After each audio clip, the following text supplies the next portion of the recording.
The screen of my iPhone lit up with a number I hadn't seen in 2 years. My hands trembled slightly as I stared at it, memories flooding back of that devastating night when everything fell apart. Mark's name flashed insistently, demanding attention just like he always had. I let it ring 4 times before answering. Hello? My voice was steady, calmer than I felt. Sarah?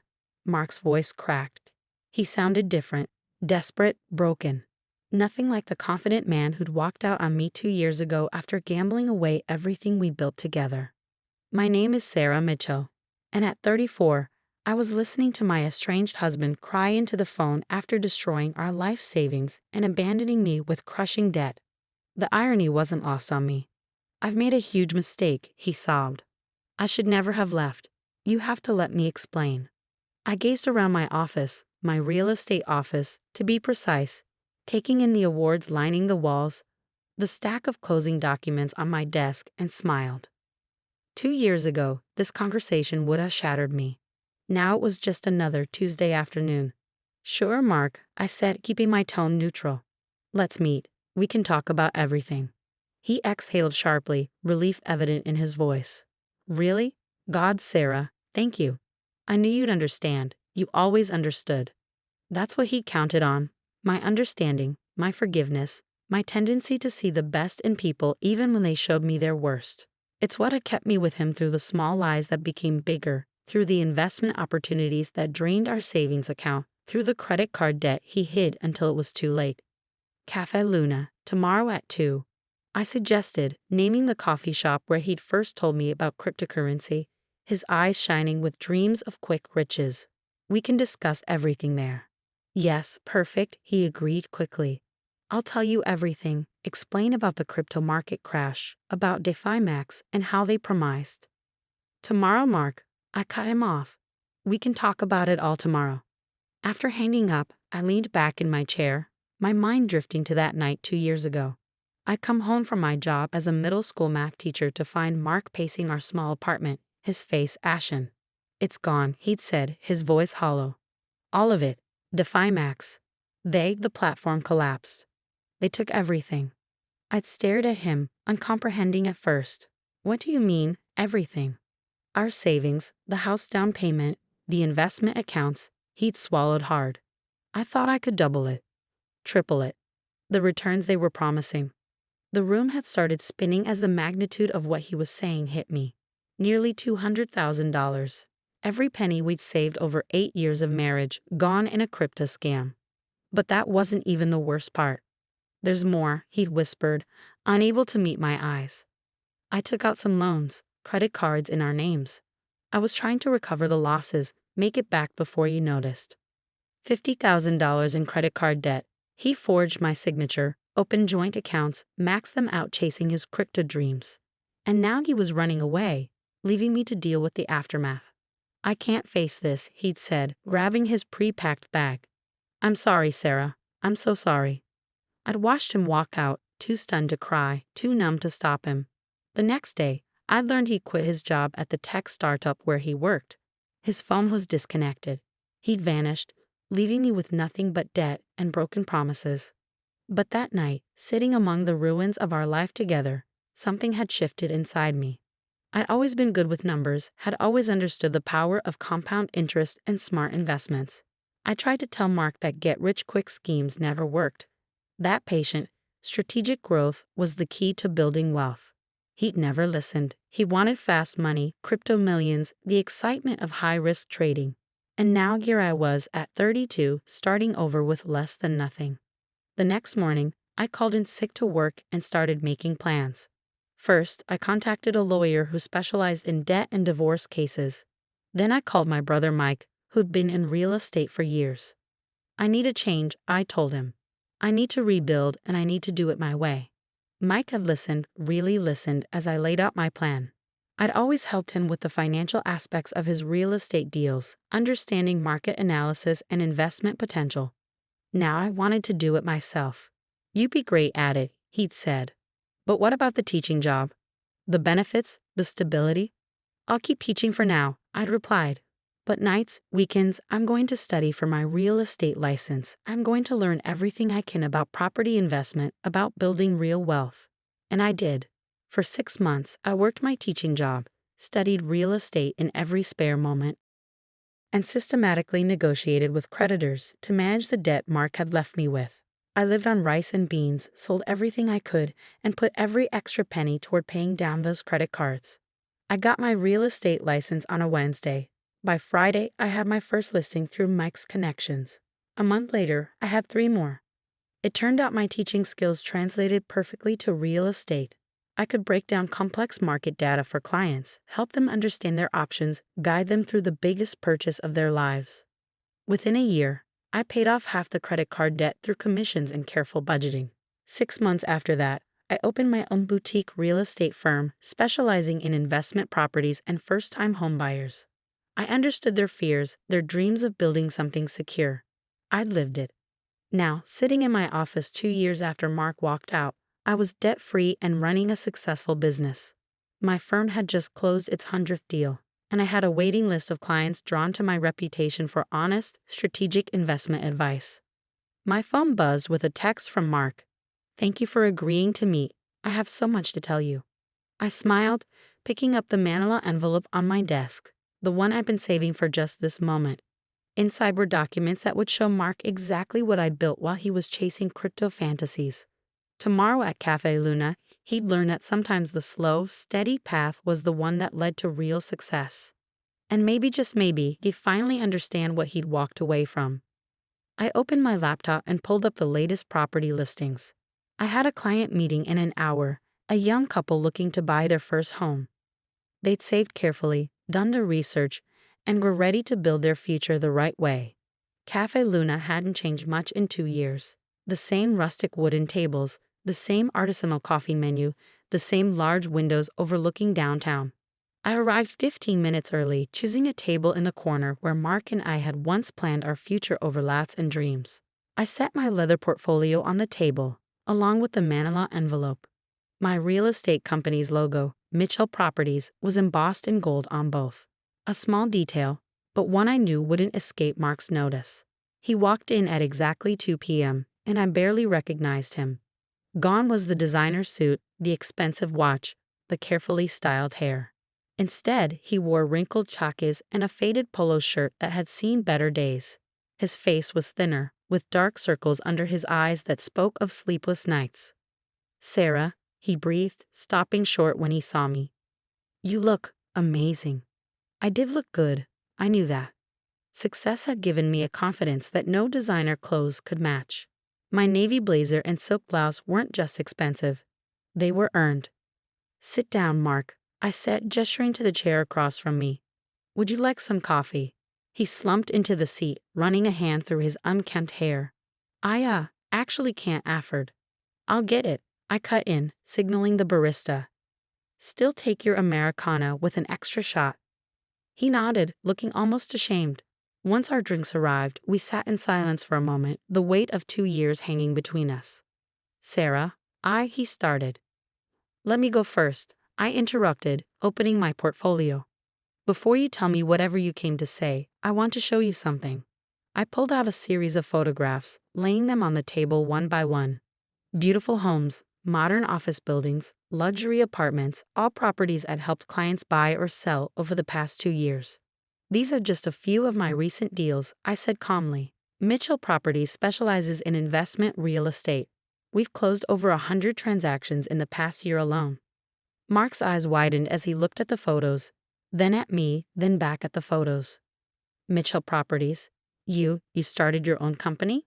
I nodded, pulling out more documents. "After you left, I had 2 choices. I could let your mistakes destroy me, or I could rebuild. I chose to rebuild." His hands trembled slightly as he reached for his coffee. "The debt? I know I left you with $50,000 in credit card debt," I finished for him. "Yes, you did. Would you like to see how I handled that?" From the manila envelope, I extracted a stack of credit card statements, all stamped paid in full in red ink. I laid them out one by one, watching his face as realization dawned. "That's impossible," he whispered. "How did you?" "The same way anyone builds real wealth, Mark. hard work, smart investments, and patience. No crypto scams, no get-rich-quick schemes. Just strategy and dedication. I pulled out my company's latest financial statement. Mitchell Properties is now worth more than we ever had in savings. The difference is, this wealth is real. It's built on actual property, actual transactions, actual value. Mark slumped in his chair, his coffee untouched. I don't know what to say. When everything crashed with DefiMax, I thought, I couldn't face you. I couldn't face anyone. So you ran, I said, my voice steady but cold. You left me to deal with the debt, the creditors, the shame. Do you know what that was like, Mark? Having to explain to everyone why my husband had disappeared. He flinched at my words. I was a coward, he admitted. I've spent the last 2 years trying to recover, trying to make it back, but everything I touched turned to dust. Every investment, every opportunity. Because you're still looking for the easy way, I said, pulling out one final document. You haven't learned anything. What's that? He asked, eyeing the paper warily. Divorce papers, I replied, sliding them across the table. Already filled out, just waiting for your signature. His face crumpled. Sarah, please, I came back because I still love you. We can start over, rebuild together. I've changed, I swear. I studied him for a moment, remembering all the times I believed his promises, all the times I'd given him another chance. But I wasn't that person anymore. You want to know the biggest lesson I learned after you left? I asked, leaning forward slightly. Real value isn't about quick returns or crypto millions. It's about building something sustainable, something that helps others while helping yourself. I tapped the stack of property photos. Every one of these transactions represents a family finding their dream home, an entrepreneur starting their business, an investor building their portfolio the right way. That's real wealth, Mark. That's real success. He stared at the divorce papers, his hands clenched in his lap. I have nothing, he said quietly. No job, no savings, nowhere to live. I've been staying on friends' couches, barely getting by. I thought if I could just come back. You thought I'd save you, I finished, like I always did before. But I'm not here to rescue you anymore, Mark. I'm here to finally close this chapter of my life and move forward. Mark's hands shook as he reached for the divorce papers, his coffee now cold and forgotten. What if? He swallowed hard. What if I told you I have a lead on recovering some of the DefiMax money? There's this lawyer who specializes in crypto fraud. I held up my hand, stopping him mid-sentence. Are you seriously trying to pitch me another scheme right now? The familiar glint of desperate hope in his eyes told me everything. He hadn't changed at all. He was still looking for the easy way out, still trying to chase phantom riches instead of building something real. It's not a scheme, he insisted, leaning forward. This lawyer, he's already helped other victims recover their investments. We cold. There is no we anymore, Mark. I interrupted, my voice firm. And there's nothing to recover. That money is gone. But that's not why you're really here, is it? He fell silent, unable to meet my eyes. I waited, letting the moment stretch until he finally spoke again. I saw the article about you in Business Weekly, he admitted quietly. Your company's expansion, the new development project downtown. When I realized how successful you've become, you thought you could come back and benefit from everything I've built? I finished for him. The same way you once thought you could get rich quick with crypto. Tears welled in his eyes, but I felt nothing. No pity, no anger, just a calm certainty that I was finally closing the door on this chapter of my life. I was proud of you, he said, his voice breaking. Reading about everything you've accomplished.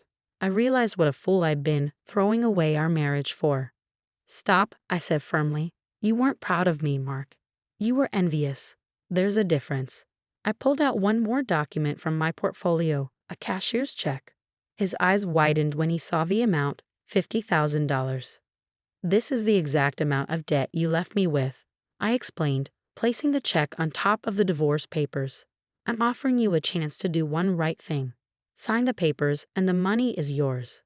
What's the catch? He asked, suspicion creeping into his voice.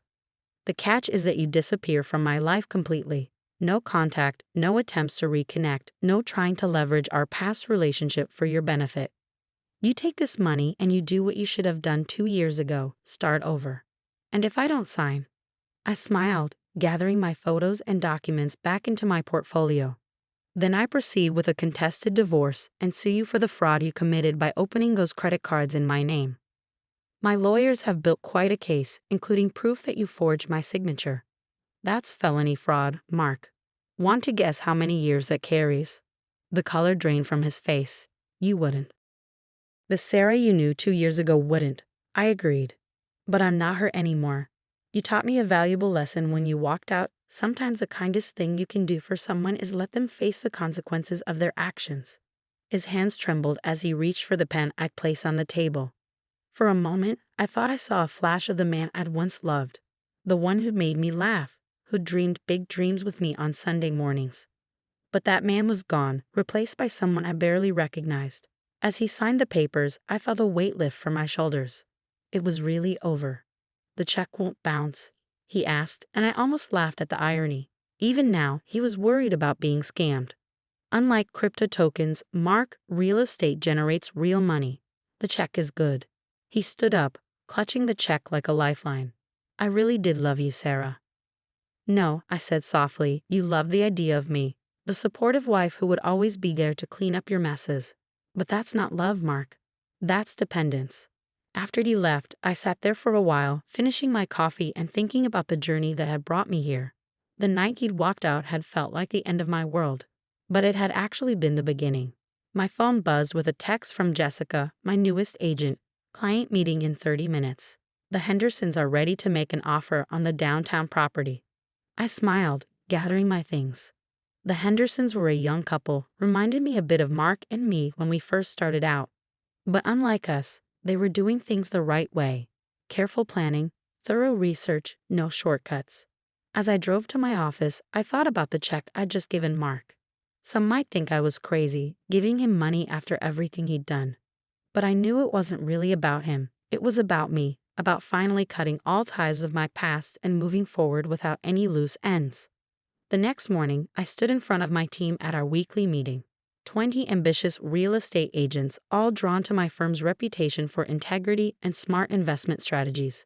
Remember, I told them, our job isn't just to sell properties. It's to help people build sustainable wealth, to guide them towards smart decisions that will serve them well in the long run. There are no shortcuts to success, but there is a proven path. Later that day, I received a final text from Mark. Thank you. I'm sorry for everything. I didn't respond. Instead, I focused on my computer screen, where I was reviewing plans for our newest project, a mixed-use development that would bring affordable housing and small business spaces to a struggling neighborhood. This was real value, real impact, real success. The manila envelope with the signed divorce papers sat on my desk, ready to be filed. Next to it was a framed copy of the Business Weekly article Mark had mentioned.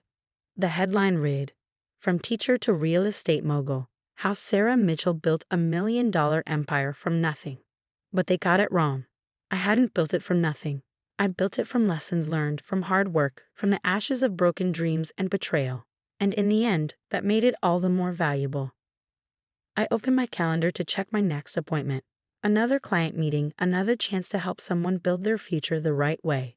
This was my legacy now, not the money or the success, but the knowledge that I was helping others avoid the mistakes I'd learned from.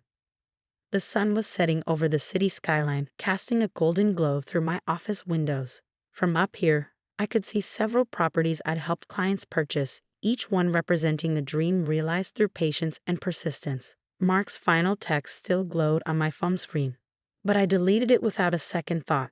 Some chapters need to stay closed, some bridges need to stay burned, and some lessons need to stay learned. Besides, I had work to do. Real work, building real value, one property at a time.